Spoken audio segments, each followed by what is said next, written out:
ایک دفعہ حضرت غوث اعظم رحمۃ اللہ علیہ اپنے خانقاہ میں بیٹھے ہوئے تھے کہ آپ رحمۃ اللہ علیہ کا ایک مرید دوڑتا ہوا آپ کے پاس آیا اور کہنے لگا کہ سرکار میں برباد ہو گیا ہوں۔ آپ رحمۃ اللہ علیہ نے فرمایا کہ بات کیا ہے، تمہارے اوپر کون سی مصیبتوں کا پہاڑ ٹوٹ پڑا ہے؟ تو اس مرید نے عرض کی کہ سرکار میری عزت کا جنازہ نکل گیا ہے، میری آبرو لٹ گئی ہے، سرکار میری اکلوتی بیٹی ہے، بڑی خوبصورت، میں نے اپنی بیٹی کو گھر میں ہی تعلیم دی ہے، میں نے ابھی تک اسے گھر سے باہر جانے نہیں دیا، میں نے اپنی بیٹی کا نام فاطمہ رکھا ہے، سرکار میری بیٹی میری اجازت کے بغیر کبھی گھر سے باہر نہیں جاتی، لیکن آج جب میری بیٹی چھت پر گئی تو وہ چھت سے واپس نہیں آئی، میری چھت کی دیواریں بھی اتنی اونچی ہیں کہ وہ دیوار پھلانگ نہیں سکتی، لیکن پھر بھی میں نے اپنے دل کو تسلی دیتے ہوئے آس پڑوس کے لوگوں سے پتہ کروایا، مگر کہیں بھی اس کا اتا پتہ نہیں۔ سرکار رحمۃ اللہ علیہ مجھے میری بیٹی زندہ چاہیے۔ غوث اعظم رحمۃ اللہ علیہ نے فرمایا ٹھہر جاؤ، اور آپ رحمۃ اللہ علیہ نے اپنی آنکھوں کو بند کیا اور چند لمحوں کے بعد اپنی آنکھیں کھولیں اور اپنے مرید سے فرماتے ہیں اپنے دل کی بے تابی کو دور کرو، تمہاری بیٹی آج ہی ملے گی اور پوری عزت کے ساتھ ملے گی۔ پھر آپ رحمۃ اللہ علیہ نے فرمایا کیا تم کرب کے ویرانے کو جانتے ہو؟ اس نے عرض کیا سرکار وہ تو بڑا بھیانک جنگل ہے، دن میں بھی وہاں جاتے ہوئے ڈر لگتا ہے۔ تو آپ رحمۃ اللہ علیہ نے فرمایا کہ تم اس جنگل میں چلے جاؤ، پہلا اور دوسرا قلعہ چھوڑ دینا، تیسرے قلعے کی چوٹی پر جا کر بیٹھ جانا، وہاں جا کر میرا نام لینا، اپنی انگلی پر دم کر لینا اور اپنی چاروں طرف ایک لکیر کھینچ لینا، پھر وہاں سے جنات کی فوجیں گزرنا شروع ہوں گی، وہ جنات تمہیں ڈرائیں گے اور دوڑتے ہوئے بھیانک آواز نکالتے ہوئے تمہارے اوپر حملہ آور ہوں گے، لیکن کوئی بھی جن میرے نام کی کھینچی ہوئی لکیر کو پار نہیں کر سکے گا۔ جب وہ تمام جنات کی فوج چلی جائے گی تو آخر میں شہنشاہ جنات کی سواری آئے گی، اور وہ اتنا طاقتور ہے کہ بڑے بڑے پہاڑوں اور درختوں کو اکھاڑ سکتا ہے، وہ سب کام کر سکتا ہے، لیکن میری نام کی کھینچی ہوئی لکیر پار نہیں کر سکتا۔ پھر وہ تم سے پوچھے گا، تم اس کو اپنی پوری داستان سنا دینا کہ میں حضور غوث اعظم رحمۃ اللہ علیہ کا مرید ہوں، انہی کا بھیجا ہوا ہوں، مجھے میری بیٹی آج ہی زندہ چاہیے اور پوری عزت کے ساتھ چاہیے، اگر میری بیٹی کو کچھ ہوا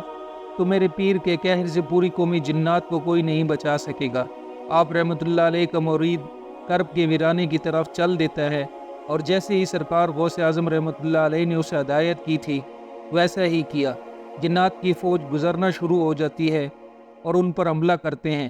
لیکن سرکار غوث اعظم رحمۃ اللہ علیہ کے نام پر کھینچی ہوئی لکیر سے جب وہ ٹکراتے ہیں تو بھاگ جاتے ہیں۔ سارے جنات کی فوج جب چلی جاتی ہے تو آخر میں شہنشاہ جنات کی سواری آتی ہے، وہ اپنی پوری شان و شوکت سے آ رہا تھا، جب اس نے اپنے راستے میں ایک انسان کو بیٹھے ہوئے دیکھا تو شیر کی طرح دوڑتا ہوا اس مرید کی طرف نپکا، لیکن جیسے ہی آپ رحمۃ اللہ علیہ کے نام کی کھینچی ہوئی لکیر سے ٹکرایا وہیں گھٹنے ٹیک کر بیٹھ گیا، اور مرید سے پوچھتا ہے کہ تم کون ہو اور کہاں سے آئے ہو؟ حضور غوث اعظم رحمۃ اللہ علیہ کے مرید نے اپنی پوری داستان سنائی، کوئی جن میری لڑکی اٹھا کر لے گیا، مجھے میری بیٹی آج ہی چاہیے، زندہ اور عزت کے ساتھ چاہیے۔ جب شہنشاہ جن نے حضور غوث اعظم پاک رحمۃ اللہ علیہ کا نام سنا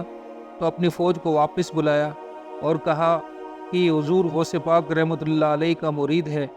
اس کی بیٹی غائب ہو گئی، کوئی جن اسے اٹھا کر لے گیا ہے، تم دنیا کے کونے کونے میں پھیل جاؤ، پہاڑوں، ویرانوں اور جنگلوں میں تلاش کرو، جیسے بھی ہو اس لڑکی کو لے کر آنا، اور جو جن اس لڑکی کو لے گیا ہے اسے بھی لے کر آنا۔ پوری فوج چلی جاتی ہے، مگر شہنشاہ جنات نے پھر انہیں بلایا اور کہا کہ آ کے یہ نہ کہنا کہ لڑکی ہمیں نہیں ملی، اس لیے کہ اگر لڑکی جنات کے پاس نہ ہوتی تو غوث اعظم رحمۃ اللہ علیہ اپنے مرید کو میرے پاس نہ بھیجتے۔ ساری فوج لڑکی کو ہر طرف تلاش کرنا شروع کر دیتی ہے، بہت ہی مشکلوں کے بعد وہ لڑکی اور جن مل جاتے ہیں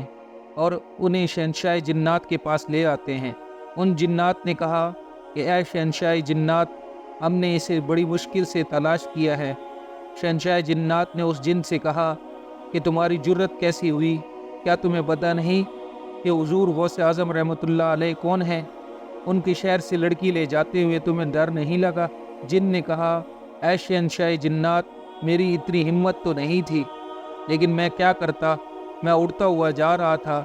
کہ یہ لڑکی اپنے چھت پر اس انداز سے کھڑی تھی کہ اس کے بال بکھرے ہوئے تھے، اس کا چہرہ کھلا ہوا تھا۔ شہنشاہ جن نے کہا کہ تم نے پوری قوم جنات کو خطرے میں ڈال دیا ہے۔ اگر سرکار غوث پاک رحمۃ اللہ علیہ جلال میں آ جاتے تو جنات کو پوری دنیا میں کہیں جگہ نہیں ملتی۔ اتنا کہہ کر شہنشاہ جنات نے ایک جنات جن کو بلایا اور کہا، اس جن کی گردن کو اس کے دھڑ سے الگ کر دو، اور اس لڑکی کو غوث اعظم رحمۃ اللہ علیہ کے مرید کے حوالے کیا اور کہا کہ غوث پاک رحمۃ اللہ علیہ کی بارگاہ میں میرا سلام پیش کرنا، اور تمہاری بیٹی آج ہی پوری عزت کے ساتھ تمہیں مل گئی ہے۔ اتنا کہہ کر شہنشاہ جنات چل دیتا ہے۔